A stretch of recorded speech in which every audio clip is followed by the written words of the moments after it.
ഇതവിടെ ആരാ ആൽഫി ഇത്?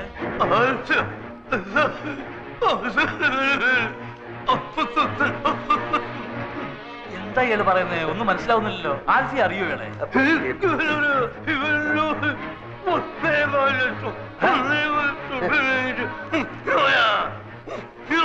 ഇത് എവിടുത്തെ ഭാഷയാണ്? ഏതാ ഈ പൂർവ്വം? എന്റെ ഒരു ഫ്രണ്ടിന്റെ മാമയാണ് വീരാനിക്ക. 1.5 ലക്ഷം രൂപ എന്റെ കയ്യിൽ നിന്ന് വാങ്ങിച്ചിട്ട് തിരിച്ചു തരാൻ പറ്റാത്ത ക്ഷമ പറയാണ്. എനിക്കിപ്പോ വേണ്ട, എനിക്ക് ആവശ്യമില്ല.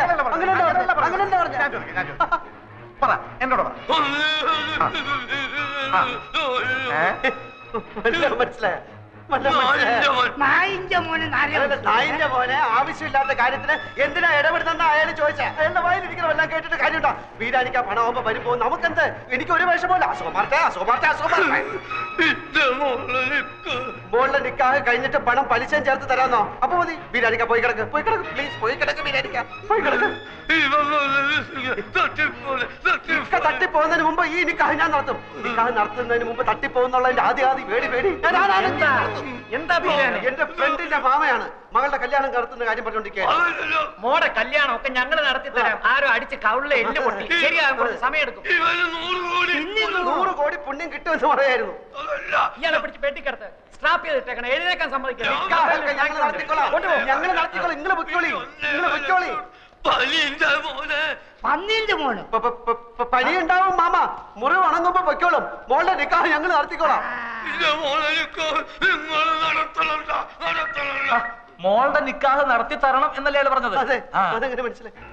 പുതുതായിട്ട് പലതും കാണുകയും കേൾക്കുകയൊക്കെ ചെയ്യുമ്പോഴല്ലേ ചിലതൊക്കെ മനസ്സിലായി വരുന്നത് അല്ലേ? കാണുക ഇയാളെന്താ ഒരുമാതിരി മുള്ള വെച്ച പോലെ വർത്താനം പറയുന്നത്? നീ ഈ പാവത്തിന് 1.25 ലക്ഷം രൂപ പറ്റിച്ചു അല്ലേ?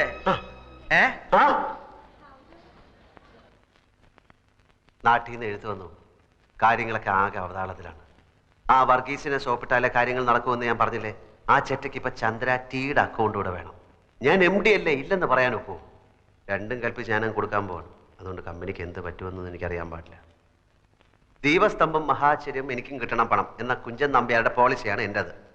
ആ 100 ആണെങ്കിൽ കണ്ടവന്റെ എന്നൊക്കെ കടം വാങ്ങിച്ചിട്ട് കമ്പനി കുളം തോണ്ടുന്നുണ്ട്. താമസിയാതെ വർമ്മ സാറ് പിച്ചച്ചട്ടി എടുക്കും.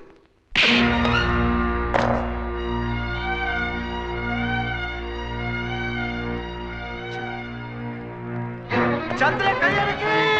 ചന്ദ്രയുടെ കൈയടക്കി. ചന്ദ്ര കൈയടക്കി. ചന്ദ്ര കൈയടക്കി. ചന്ദ്രയുടെ കൈയടക്കി. ഡോക്ടർ മേനോൻ അവിടെ. ഡോക്ടർ ചന്ദ്ര കൈയടക്കി. ചന്ദ്രയുടെ കൈ അനങ്ങി.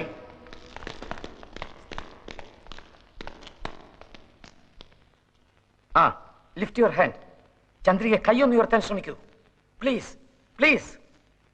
ഏത് കൈയാ ഉയർത്തിയത്?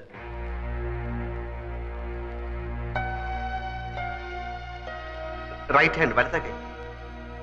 Please please make an attempt at least. മോളെ ആ കൈ വീണ്ടും ഒന്ന് ഉയർത്താൻ നോക്കൂ പ്ലീസ്. Please try. എപ്പോഴാ കൈ ഉയർത്തിയത്? ഞങ്ങൾ സംസാരിച്ചുകൊണ്ടിരുന്നപ്പോ. എന്ത് സംസാരിച്ചുകൊണ്ടിരുന്നപ്പോഴാ കൈ പൊക്കിയത്? അത് പിന്നെ ഞങ്ങൾ പഴയ കാര്യങ്ങൾ. എക്സാക്ട്ലി എന്താ പറഞ്ഞത്? ചന്ദ്രികയുടെ ആൽഫി എന്താ പറഞ്ഞുകൊണ്ടിരുന്നത് അത് പറയൂ. വർമ്മ സാറ് വർമ്മ സാറിന് എന്നെ എന്ത് ഇഷ്ടമാണ്, പിന്നെ ഞാൻ അദ്ദേഹത്തിന്റെ മകനെ പോലാണ്, എന്റെ അച്ഛൻ പോലും സ്നേഹിച്ചിട്ടില്ല, അങ്ങനെ എന്നൊക്കെ പറഞ്ഞു. എന്ന് പറഞ്ഞപ്പോഴല്ല, പിന്നെ ഞാൻ എത്ര ഭാഗ്യവാനാണ് നിന്നെ പോലൊരു പെണ്ണ് കിട്ടാൻ എന്ന് പറഞ്ഞപ്പോ കൈപൊക്കി. എന്നിട്ട് കൈപൊക്കിയിട്ട് എന്റെ കവളത്ത് തൊട്ടു. എക്സലന്റ്. അത് തന്നെ അവളോട് വീണ്ടും പറയൂ. കമോൺ ആൽഫി, അത് തന്നെ പറയൂ. വീണ്ടും റിപ്പീറ്റ് ചെയ്യൂ. പറയൂ. നീ എത്ര ഭാഗ്യവതിയാണ്, ഞാൻ എത്ര ഭാഗ്യവാനാണ്. നീ എത്രയെന്ന് തന്നെയാണോ പറഞ്ഞത്? ഞാൻ എത്ര എന്ന് പറഞ്ഞു, നീ എത്ര? രണ്ടും പറഞ്ഞു, അതും പറഞ്ഞു, ഇതും പറഞ്ഞു. അതല്ലേ പറഞ്ഞത്? നേരത്തെ പറഞ്ഞ പോലെ പറഞ്ഞ ചന്ദ്രിക നമുക്ക് രക്ഷപ്പെടുത്തണ്ടേ? അതെ. ഞാൻ എത്ര ഭാഗ്യവാനാണ് നിന്നെ പോലെ ഒരു പെൺകുട്ടിയെ കിട്ടാൻ. കൈവക്കൂ പ്ലീസ്. നീ എത്ര ഭാഗ്യവതിയാണ്, ഞാൻ എത്ര ഭാഗ്യവാനാണ്. കൈവക്കൂ പ്ലീസ്. നീ എത്ര വർമ്മ സാറിനെ പറ്റി പറഞ്ഞില്ലേ, അത് പറയൂ. അത് പറയാൻ പറ്റില്ല. അതെന്താ? അത് പറയാൻ പറ്റില്ല. അതെന്താന്ന് പറയാൻ പറ്റില്ല. വർമ്മ സാറിനെ പറ്റി പറഞ്ഞപ്പോഴല്ലോ കൈവക്കിയത്. ഞാൻ എത്ര ഭാഗ്യവാനാണ്, നീ എത്ര ഭാഗ്യവൻ എന്ന് പറഞ്ഞപ്പോഴല്ലേ കൈവക്കിയത്. അപ്പൊ അത് പറയുമ്പോഴല്ലേ കൈവക്കാൻ പറ്റുള്ളൂ. നേരത്തെ പറഞ്ഞില്ലേ, അതുകൊണ്ട് സംഭവിച്ചു. കൈവക്കൂ പ്ലീസ്.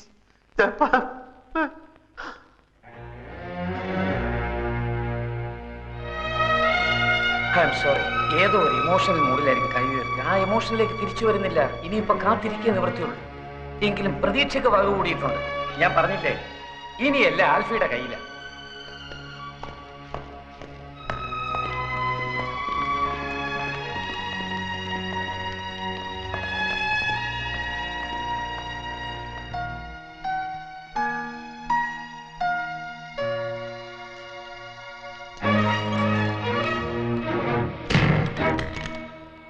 ഞാൻ ചന്ദ്രാറ്റിയുടെ അക്കൗണ്ട് മാറ്റി കൊടുക്കും.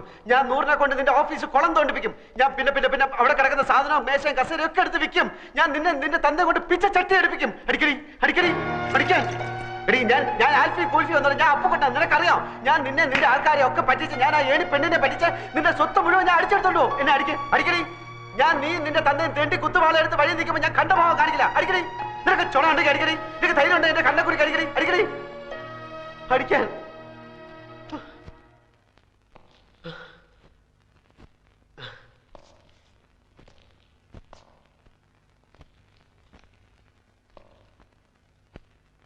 തന്നെ പറ്റിക്കാനോ നിങ്ങളെ ആരെയും ചതിക്കാനോ ഒന്നുമല്ല.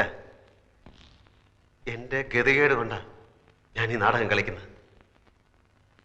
എനിക്കാരെയും ദ്രോഹിക്കണ്ട. എനിക്കാരുടെ പണവും പദവിയും വേണ്ട. തനിക്കെല്ലാം അറിയാമല്ലോ. ഞാനെല്ലാം തന്നോട് വന്ന് പറഞ്ഞിട്ടില്ലേ. തൻ്റെ കയ്യോ കാലോ ഒന്ന് അനങ്ങി കിട്ടിയാൽ തന്നെ രക്ഷപ്പെടുത്താനാവുമെന്ന് ഡോക്ടർ പറഞ്ഞുകൊണ്ടാണ് ഞാൻ. എൻ്റെ കാര്യങ്ങളൊക്കെ കുഴഞ്ഞാലും കുഴപ്പമില്ല. താൻ എണീറ്റ് നടക്കുന്ന കാണാൻ എനിക്ക് ആഗ്രഹമുണ്ട്. പിന്നെ അടിച്ച വഴി പോയില്ലെങ്കിൽ പോയ വഴി അടിക്കുക എന്നൊക്കെ പറയാറില്ലേ, അതാ ഞാനിപ്പോൾ ചെയ്യുന്നത്. ഇത്തിരി കടന്ന കയ്യാന്ന് എനിക്കറിയാം. വേറെ വഴിയില്ലാത്തതുകൊണ്ട്